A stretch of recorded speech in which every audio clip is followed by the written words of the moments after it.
ጫት መቃምና ሲጋራ ማጨስ እስከ 10,000 ብር የሚደርስ ፍቃድም የሚያሰርዝ ቅጣት የሚቀጣ ሕግ በአዲስ አበባ ወጣ።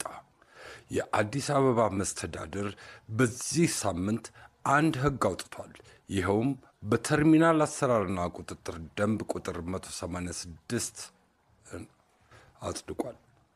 ይህ ደንብ ከሚዘረዝራቸው አንዱ በኢንተርፕራይዝ ተደራጅተው የታክሲ ተራ ማስከበር የሚሰሩ ሰዎች ሊፈጽሟቸው የማይገቡ ድርጊቶች ሲል የሚደነግግ አዲስ ሕግ አካቶበታል።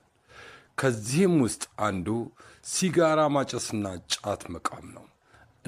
አንድ ተራ አስከባሪ የሚሰራበት ቦታ ወይንም አገልግሎት የሚሰጥበት ቦታ ጫት ሲቅም ወይም ሲጋራ ሲያጨስ ወይም ሁለቱንም እያካሄደ ቢገኝ በመጀመሪያ ደረጃ ኢንተርፕራይዙ 10,000 ብር ይቀጣል።